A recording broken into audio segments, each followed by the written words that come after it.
नमस्कार दोस्तों, India strikes channel पर आपका स्वागत है। तो इस वीडियो में हम बात करने वाले हैं भारत ने जो फिर से एक बार अपनी डिप्लोमेसी का उच्चतम उदाहरण दिया है उसके बारे में। और ये उदाहरण ऐसा कोई उदाहरण नहीं है जहां पर सिर्फ किसी कॉन्फ्रेंस के दौरान कुछ बात कह दी गई हो भारत के विदेश मंत्री के द्वारा, या फिर कहीं पर किसी देश को आईना दिखा दिया गया हो।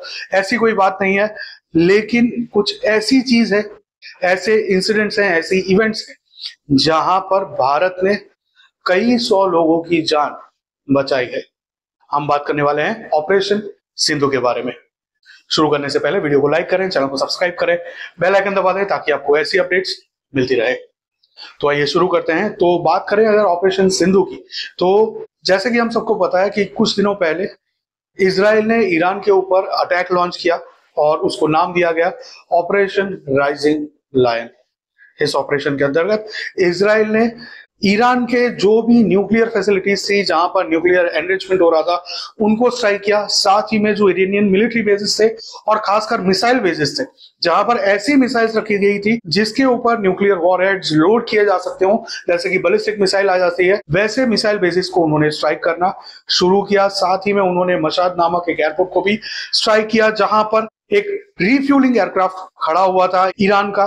तो इसी प्रकार से बहुत ही प्रिसीजन के साथ इजराइल ने बहुत सारे मिलिट्री बेसेस, मिसाइल बेसेस और न्यूक्लियर फैसिलिटीज को टारगेट किया। और साथ ही में जो ईरान के न्यूक्लियर साइंटिस्ट थे और आईआरजीसी यानी कि इरानियन रेवोल्यूशनरी गार्ड कोर के जो भी लीडर्स थे, टॉप कमांडर्स थे, उन लोगों को खत्म करना शुरू किया।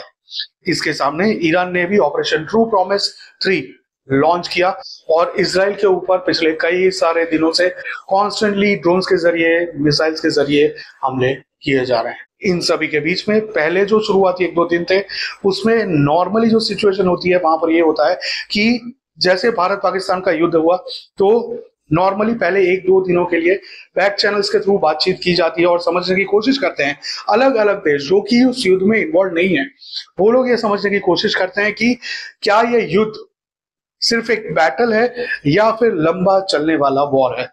अगर सिर्फ एक बैटल है तो वो लोग उन देशों में जहां पर युद्ध चल रहा है, उन देशों में अपने जो भी नागरिक हैं उनको एडवाइजरी जारी करते हैं और उनको साथ में कॉन्टेक्ट डिटेल्स देते हैं, ताकि अगर कोई सिटीजन वहां पर फंस जाए तो उन कॉन्टेक्ट नंबर्स पर कॉन्टेक्ट करके सेफ्टी या हेल्प मांग सके। तो उसी प्रकार से भारत ने ईरान में और इजराइल में जो भी एम्बेसीज थी, जो भी ऑफिसेज थी भारतीय सरकार की, फॉरेन मिनिस्ट्री की, उन्होंने एडवाइजरी जारी की और साथ ही में कॉन्टेक्ट डिटेल्स भी जारी की। अब वो कॉन्टेक्ट डिटेल्स नीचे डिस्क्रिप्शन में हम लोग दे देंगे, ताकि अगर किसी के पास ना हो तो उनको तुरंत ही मिल सके। तो जो भी लोग वहां पर हैं, ईरान में, इजराइल में, उन लोगों तक ये इन्फॉर्मेशन जरूर पहुंचाए अगर पॉसिबल हो तो, ताकि वो लोग इंडियन एम्बेसी को, इंडियन हाई कमीशन को, इंडियन ऑफिस को वहां पर कॉन्टेक्ट करके सेफ जगह पर, सेफ लोकेशन पर पहुंच पाए और साथ ही में इवैक्यूएशन प्रोसेस का भी हिस्सा बने और इवैक्यूएट करवा लिए जाए। तो इसी प्रकार से एडवाइजरी जारी की गई थी शुरुआत के समय में। बाद में डिप्लोमेटिक बैक चैनल्स के थ्रू ईरान में, इजराइल में और साथ ही में आर्मेनिया में भी बातचीत चल रही थी कि किस तरह से जो भी भारतीय हैं ईरान में, उनको वहां से बाहर निकाला जा सके। तो इसी प्रकार से भारत की सरकार ने ये चीज फिर से एक बार स्पष्ट कर दी है कि भारत के सिटीजन्स, भारत के नागरिक कहीं पर भी हो, वो हमारी प्रायोरिटी है। उनकी सेफ्टी और सिक्योरिटी हमारी यानी कि भारत सरकार की प्रायोरिटी है। तो उसी के चलते उन्होंने इजराइल, ईरान और आर्मेनिया तीनों कंट्रीज के साथ बातचीत शुरू की और उन्होंने अल्टीमेटली लॉन्च किया ऑपरेशन सिंधु। इस ऑपरेशन सिंधु में सबसे पहले जो बैच निकाला गया ईरान से, उसमें यह बताया जा रहा है कि ईरान में हाल में 3000 जितने इंडियंस हैं, जिनमें से 1000 इंडियंस को निकालने की प्रोसेस चल रही है। पहला बैच जो निकला वो वाया आर्मेनिया निकला। ईरान से आर्मेनिया होकर यारावान एयरपोर्ट जो है आर्मेनिया में, वहां से न्यू दिल्ली के लिए फ्लाइट आई, जिसमें 110 इंडियन स्टूडेंट्स को इवैक्यूएट करवाया गया। वो जो 110 स्टूडेंट्स का फर्स्ट बैच था, उसमें 90 जितने कश्मीरी मुस्लिम स्टूडेंट्स थे, जो कि ईरान में अलग अलग फील्ड्स में, मेडिकल में, इंजीनियरिंग में और अलग अलग फील्ड्स में पढ़ाई कर रहे थे। तो उन लोगों को सेफली भारत लाया गया। उनके जो फीडबैक्स हैं जो कि कॉपीराइट फ्री हैं, वो हम लोग आपको यहाँ पर वीडियो के अंत में शेयर करेंगे, तो वो जरूर सुनिएगा, काफी इंटरेस्टिंग है उन्होंने क्या कहा। तो ये पहला बैच हो गया जहां पर पॉपो ने 110 स्टूडेंट्स को, 110 इंडियंस को ईरान से युद्ध के बीच में से सेफली बाहर निकाल लिया। फिर बारी आती है दूसरे बैच की, जो कि कल ही भारत पहुंचा है। उसमें 290 सिटीजन्स, नियरली 300 सिटीजन्स को भारत वापस लाया गया है। अब इसमें आर्मेनिया की हेल्प नहीं ली गई है। वहां पर जो ईरान में मशाद एयरपोर्ट है, जिसको कुछ ही दिनों पहले इजराइल ने स्ट्राइक किया था और ईरान का रिफ्यूलर टैंकर जो था, रिफ्यूलर प्लेन जो था, एयरक्राफ्ट जो था, उसको तबाह कर दिया था, उसको डिस्ट्रॉय कर दिया था।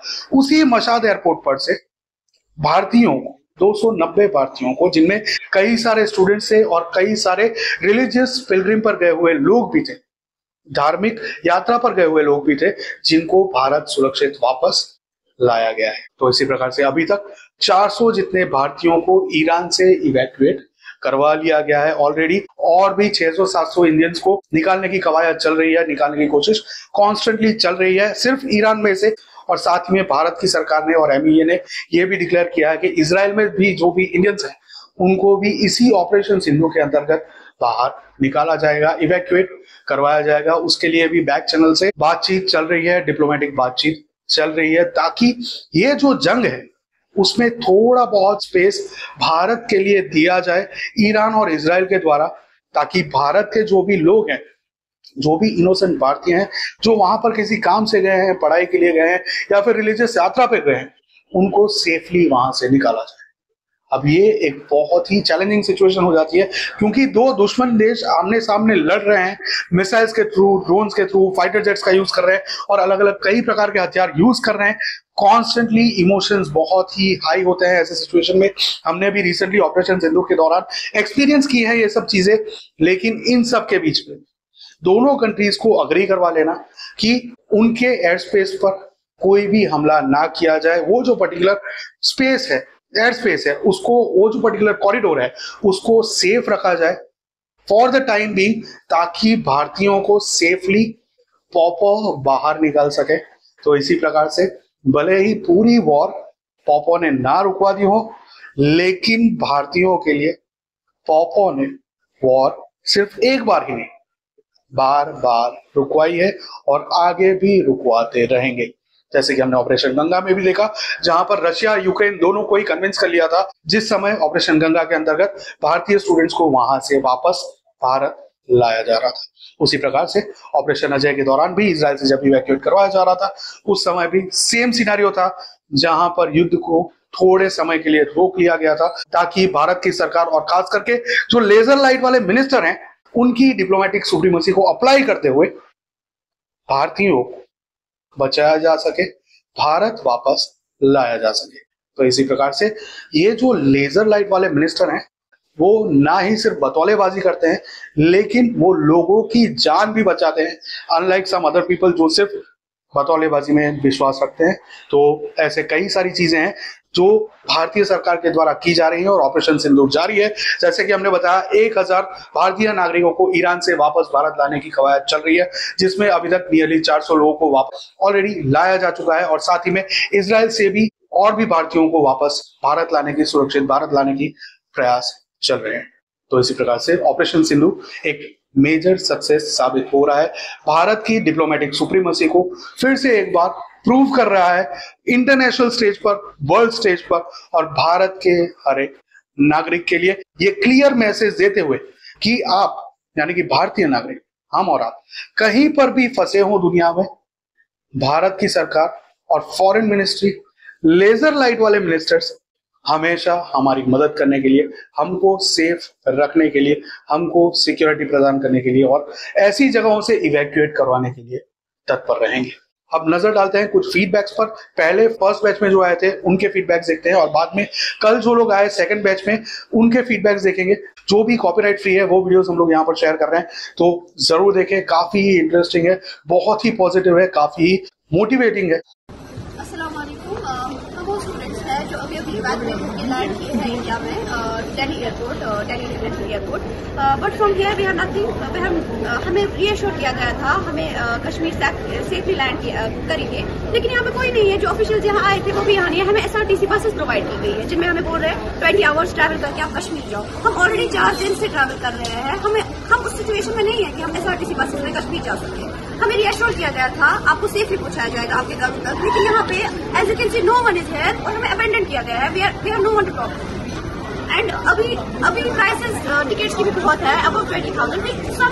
सारे लोग उस चीज को अफोर्ड नहीं कर सकते। I personally I can't afford 20,000 ticket right now right here. So please we are requesting, हम बहुत थैंकफुल है गवर्नमेंट के, उन्होंने हमें यहाँ तक लैंड किया, लेकिन वी रिक्वेस्ट कर रहे हैं, हम रिक्वेस्ट कर रहे हैं अब अपनी गवर्नमेंट से हमारे लिए कुछ कीजिए। हम किसको यहाँ बोल रहे हैं? और इन्होंने रीअश्योर किया था, अगर इन्होंने पहले कहा होता कि नहीं, हम ऑलरेडी अगर कुछ टाइम पहले इन्होंने कहा होता तो हम कर देते। इन्होंने नहीं किया, इन्होंने रीअश्योर किया था, ट्वीट्स किए थे इन्होंने कि नहीं हम पहुंचाएंगे आपको घर, लेकिन इन्होंने नहीं किया कुछ भी हमारे। No one. थोड़ा नाम बताएं। मेरा नाम एलिया बतूल है and he is my husband. बहुत अच्छा सुकून वर्ड जो होता है इसको कहते हैं सुकून।